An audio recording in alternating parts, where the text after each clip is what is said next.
મિત્રો,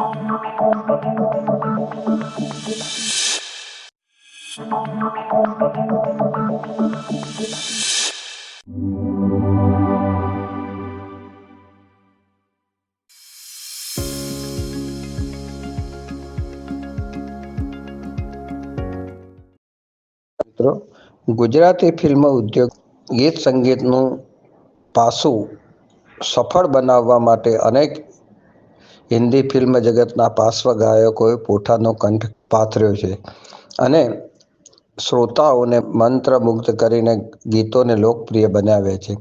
જેમાં લતા મંગેશકરજી, મુકેશજી, મોહમ્મદ રફી સાહેબજી, આવા અનેક ગાયકોએ, હિન્દી ચલચિત્રના ગાયકોએ ગુજરાતી ફિલ્મના ગીત સંગીતને સફળતા બનાવવામાં પોતાનો ફાળો આપ્યો છે.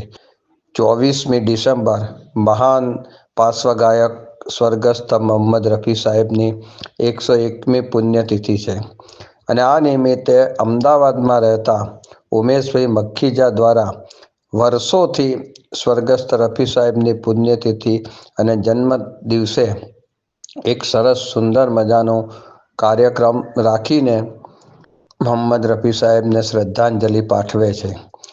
આ વખતે પણ 101મી પુણ્યતિથિ નિમિત્તે ઉમેશભાઈ મખીજાએ પોતાના ઘરમાં જ રફી મંદિર બનાવ્યું છે અને આ મંદિરમાં રફી સાહેબના ચાહકો, પ્રશંસકો તથા રફી સાહેબના ગીતો ગાતા ગાયકો આવી અને રફી સાહેબને શ્રદ્ધાંજલિ આપે છે અને રફી સાહેબના અનેક ગીતો, ખૂબ જ ગુજરાતી ગીતો લોકપ્રિય બન્યા છે.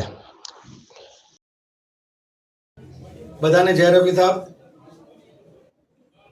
જે બી લોકો મને જુએ છે, સાંભળે છે, તેને સરિતાના બધા દર્શકોને મારો ઉમેશ માખીજા અમદાવાદથી જય રફી સાહેબ. આજે રફી સાહેબનું 101 બર્થડે છે. 101 નો ડાઉટ.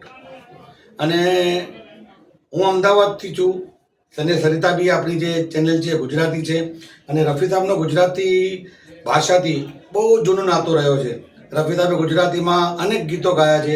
ટોટલ 26 ગીતો રફી સાહેબે ગુજરાતીમાં ગાયા છે, જેમાં ગેરફિલ્મી બી છે. કહું છું જવાનીને, પાછી વળી જા, દિવસો જુદાઈના જાય છે. અને ફિલ્મી ગીતોમાં આપણે જોઈએ તો આપણા દિલીપ ધોળકિયા સાહેબ જે બી ગુજરાતી હતા. નૈન ક્યારે મળે હું ના જાણું, જાણવું એટલું રાજ કે તમે મને ગમતા અને આંખોમાં વનતા. ક્યાં વાત હે.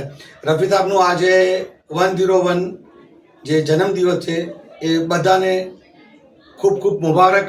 અને 101 तो शू सदियों बीत जाएगी, जब तक ये कायनात रहेगी, जब तक ये दुनिया और ये ब्रह्मांड रहेगा, तब तक रफी साहब की आवाज़ ऐसे ही गूंजती रहेगी और हम सुनते रहेंगे. ऐसे ही हम ऊपर वाले से एक दुआ करते हैं कि रफी साहब ने 26,000 से ज़्यादा गीतों गा के जो एक खुशबू पूरी वर्ल्ड के अंदर फैलाई है, वो बस ऐसे ही चलती रहे.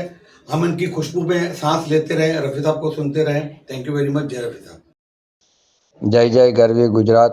આ છે ગુજરાતી ફિલ્મનો ઇતિહાસ.